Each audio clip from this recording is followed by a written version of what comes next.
Assalamualaikum warahmatullahi wabarakatuh. Sebelumnya perkenalkan Pak, nama saya Adinda Mutiara Widya Putri dengan NRP 50012111153 dari kelas Seismologi. Di sini izinkan saya untuk menjelaskan laporan jurnal untuk ETS Seismologi. Di sini merupakan Word dari laporan saya. Untuk yang sebelumnya, saya akan membacakan judulnya, yaitu Analisis Penentuan Epicenter Menggunakan Metode Triangulasi, yang dibuat oleh saya sendiri dengan dosen Bapak Saifuddin, Departemen Fisika, Fakultas Sains dan Analitika Data, Institut Teknologi 10 November. Di sini sebelumnya saya akan menjelaskan abstraknya, yaitu isi dari abstraknya, penentuan epicenter gempa merupakan langkah penting dalam mitigasi bencana dan pemberian peringatan dini. Laporan ini membahas penggunaan metode triangulasi untuk menentukan epicenter gempa dengan membandingkan hasil analisis dengan data referensi dari NIED atau National Research Institute for Earth Science and Disaster Resilience. Metode triangulasi bekerja dengan menghitung perbedaan waktu tiba gelombang P dan S di beberapa stasiun seismik, lalu menentukan titik epicenter dari perpotongan jarak antar stasiun. Hasil analisis menunjukkan koordinat epicenter sebesar 39,41 derajat lintang utara dan 141,99 derajat bujur timur. Sedangkan data NIED mencatat epicenter di 39,4 derajat lintang utara dan 141,9 derajat bujur timur. Terdapat selisih 0,01 derajat pada latitud dan 0,09 derajat pada longitud, yang menunjukkan perbedaan kecil tetapi masih dalam batas toleransi seismologi. Perbedaan ini dapat disebabkan oleh faktor seperti akurasi peaking waktu gelombang, distribusi stasiun, dan teknik interpolasi data. Secara keseluruhan, metode triangulasi terbukti efektif dan mampu menghasilkan estimasi epicenter yang akurat dan mendekati data resmi. Namun hasil triangulasi tetap perlu diverifikasi dengan data yang lebih presisi dari jaringan seismik seperti milik NIED. Metode ini sangat berguna untuk pemantauan awal dan studi geofisika sebagai bagian dari upaya mitigasi dan respons bencana gempa. Untuk kata kuncinya sendiri itu ada epicenter, NIED, dan stasiun seismik. Untuk pendahuluannya di sini penentuan epicenter gempa bumi sangat penting dalam mitigasi bencana dan pemahaman aktivitas seismik di suatu wilayah. Epicenter adalah titik di permukaan bumi yang berada tepat di atas sumber gempa atau hypocenter di dalam bumi. Mengetahui lokasi epicenter dengan cepat dan akurat memungkinkan langkah-langkah tanggap darurat dan peringatan dini dilakukan secara tepat untuk meminimalkan dampak gempa.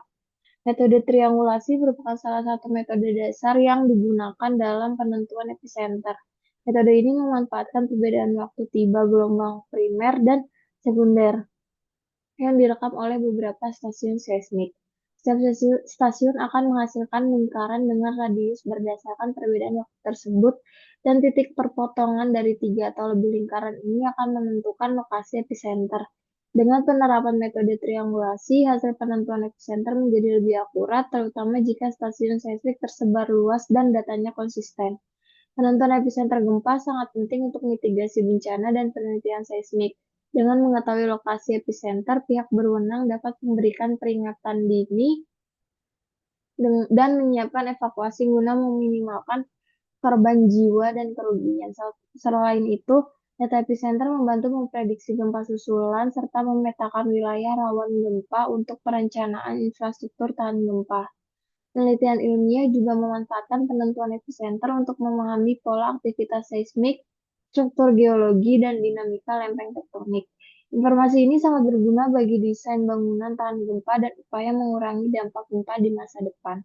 Dari teori atau penjelasan yang ada itu didapatkan tujuan, yaitu penentuan epicenter menggunakan metode triangulasi, yaitu menentukan lokasi epicenter gempa bumi secara akurat menggunakan data perbedaan waktu tiba gelombang P dan S dari beberapa stasiun seismik.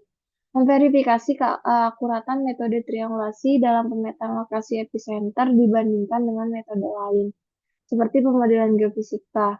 menganalisis hubungan antara lokasi epicenter dan kondisi geologi di wilayah tersebut untuk memahami pola seismik dan potensi gempa di masa depan.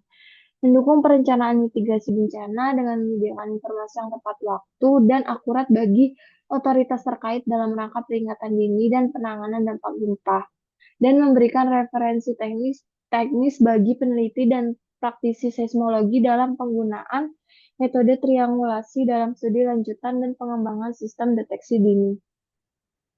Untuk yang di metodologi ini, persamaan yang digunakan dalam dalam mengolah data itu yang digunakan yaitu rumus sebagai berikut.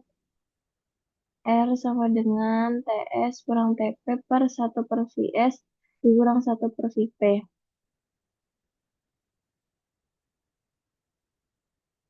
Dan untuk cara pengambilan data dan cara untuk mengolah datanya yaitu data seismik diambil dari jaringan Kena Jepang dan setiap stasiun memiliki file data yang bisa dibuka menggunakan Notepad atau aplikasi serupa untuk melihat informasi gelombang serta posisi latitude dan longitude. Selanjutnya program MATLAB atau yang ada di eh, data yang sudah di-download di MyTS digunakan untuk picking gelombang P dan S, yaitu menandai waktu tiba kedua gelombang tersebut. Perbedaan waktu tiba atau TS kurang TP digunakan untuk menghitung jarak epicenter atau R-nya.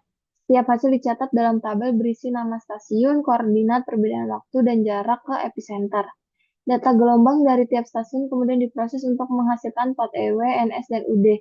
Hasil analisis ini dimasukkan ke aplikasi IRIS Triangulation untuk menentukan epicenter dan dibandingkan dengan data acuan dari NIED, yaitu latitudenya 39,4 dan longitudenya 141,9 guna memvalidasi akurasinya.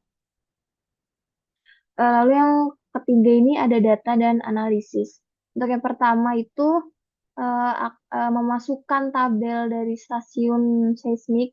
Pada laporan ini tabel data yang didapatkan akan ditampilkan di tabel 1, yaitu sebagai berikut. Di bagian atas sini ada tabel 1, yaitu data stasiun seismik yang didapatkan. Ada 5. Untuk setiap nama stasiunnya didapatkan latitudenya, longitudenya, R-nya juga, sama TS kurang TP-nya atau DT. Lalu yang B itu ada plot gelombang. Jadi dari data yang telah didapatkan, itu diperoleh gelombang yang akan ditampilkan di gambar 1, gambar 2, gambar 3, gambar 4, gambar 5 yang ada di lampiran. Itu sebagai berikut. Sebelumnya mohon maaf Pak, di sini gambarnya berantakan karena ukuran fontnya ini belum sempat diubah dan pas saya coba untuk run itu setiap stasiunnya itu cepat gitu Pak berubahnya. Jadi untuk ngatur-ngaturnya itu agak susah dan saya kira setelah di save itu hasilnya akan nggak bakal sebesar-besar ini angkanya. Ternyata setelah saya cek hasilnya angkanya besar-besar dan tidak bisa diedit lagi. Jadi seharusnya setiap hasilnya muncul ini bisa diatur Pak, tapi karena untuk save-nya itu kayak cepet-cepet dan buru-buru karena pasti langsung berpindah ke stasiun lain. Jadi mohon maaf Pak, yang tersave dan yang tersimpan itu seperti ini hasilnya.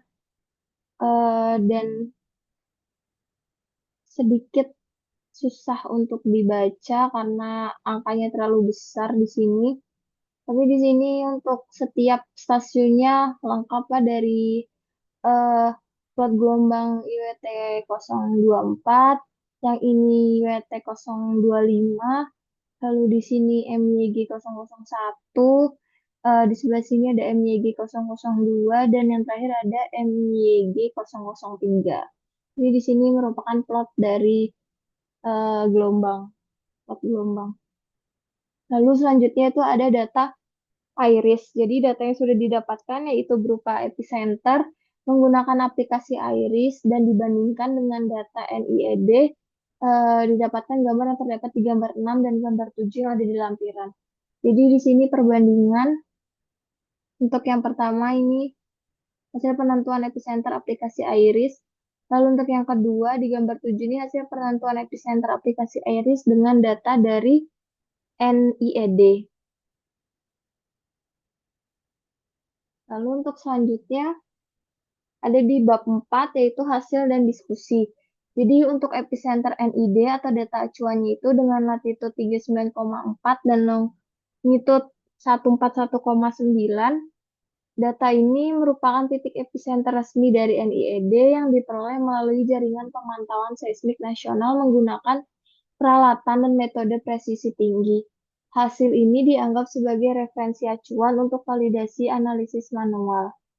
Pada epicenter hasil analisis triangulasi di gambar pertama itu dengan latitude 39,4 dan longitude 141,9 dan gambar kedua dengan latitude 39,41 dan longitude 141,99. Pada analisis ini, aplikasi Iris Triangulation digunakan untuk menentukan epicenter berdasarkan data dari beberapa stasiun seismik. Metode triangulasi memanfaatkan perbedaan waktu tiba gelombang P dan S dari berbagai stasiun untuk menghitung jarak epicenter dan memplot posisi yang paling mungkin sebagai pusat gempa. Pada gambar pertama, koordinat epicenter yang ditentukan sama persis dengan data NIED. Hal ini menunjukkan bahwa proses peaking gelombang P dan S dari stasiun-stasiun berhasil dengan akurasi yang sangat baik. Pada gambar kedua, terdapat sedikit perbedaan pada koordinat, yaitu latitude 39,41, sisi 0,01 derajat, dan longitude 141,99, selisih 0,09 derajat. Perbedaan ini sangat kecil dan berada di dalam batas toleransi seismologi. Dalam skala geografis, selisih ini hanya setara dengan beberapa kilometer yang masih dianggap dapat diterima karena metode manual dan keterbatasan presisi alat. Faktor yang mempengaruhi perbedaan adalah ketepatan peaking gelombang P dan S. Jika peaking sedikit meleset, bisa mempengaruhi perhitungan jarak epicenter, lalu distribusi stasiun seismik, jumlah dan posisi stasiun juga mempengaruhi hasil triangulasi. Jika stasiun tidak merata di sekitar epicenter, ketepatan epicenter bisa sedikit berkurang. Lalu pembulatan koordinasi Iris dan NIED mungkin menggunakan sistem pembulatan atau interpolasi data yang berbeda menyebabkan variasi kecil. Setelah membandingkan hasil analisis dengan data referensi dari NIED, dapat disimpulkan bahwa hasilnya berbeda. Namun perbedaannya sangat kecil dan masih dalam batas toleransi seismologi. Momen hasilnya berbeda, tetapi perbedaan ini sangat kecil dan tidak signifikan dalam analisis seismologi. Secara umum, hasil triangulasi dapat dianggap akurat dan mendekati epicenter acuan dari NIED. Hal ini menunjukkan bahwa metode triangulasi cukup efektif untuk mendeteksi lokasi epicenter gempa dengan baik, meskipun tidak selalu 100% identik dengan data resmi. Untuk yang terakhir di sini ada kesimpulan. Jadi dari laporan ini didapatkan 5 kesimpulan, 5 poin. Yang pertama ini ada penentuan epicenter sangat penting untuk memitigasi dampak gempa dan memberikan peringatan dini kepada masyarakat serta pemerintah. Informasi ini juga digunakan untuk memahami pola seismik dan aktivitas tektonik di wilayah tertentu. Untuk yang kedua, metode triangulasi menggunakan perbedaan waktu tiba gelombang P dan S dari beberapa stasiun seismik untuk menghitung jarak dan menentukan titik epicenter. Beberapa stasiun diperlukan agar proses perhitungan menghasilkan titik potong yang jelas sebagai lokasi epicenter. Lalu yang ketiga, hasil dari aplikasi triangulasi dibandingkan dengan data referensi NIED menunjukkan adanya perbedaan kecil dalam koordinat. Data NIED atau sebagai acuannya itu 39,4 dan 141,9. Lalu hasil triangulasi 39,41 dan 141,99. Meskipun terdapat selisih sebesar 0,01 derajat untuk latitude dan 0,09 derajat untuk longitude, perbedaan ini masih dalam batas toleransi. Hal tersebut menunjukkan bahwa metode triangulasi cukup akurat meskipun tidak sepenuhnya identik dengan data resmi. Untuk kesimpulan yang keempat, perbedaan kecil ini mungkin disebabkan oleh ketepatan peaking gelombang P dan S Distribusi stasiun yang digunakan dan pembulatan koordinat, sistem milik NIAD lebih presisi karena menggunakan jaringan sensor dan interpolasi yang lebih canggih. Untuk yang kelima, yang terakhir, kesimpulan terakhir yaitu hasil analisis menggunakan metode triangulasi efektif untuk menentukan epicenter gempa dengan akurasi yang mendekati data resmi. Metode ini dapat diandalkan untuk pemantauan awal dan studi geofisika, namun hasilnya masih perlu diverifikasi dengan data lebih presisi dari institusi seperti NIAD.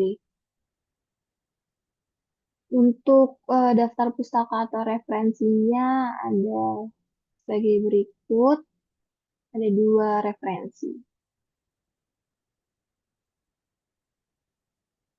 Baik, sekian penjelasan dari laporan yang sudah saya buat dan saya olah datanya. Mohon maaf apabila ada salah kata dan salah saat menyampaikan. Saya tutup. Wassalamualaikum warahmatullahi wabarakatuh. Terima kasih banyak, Pak.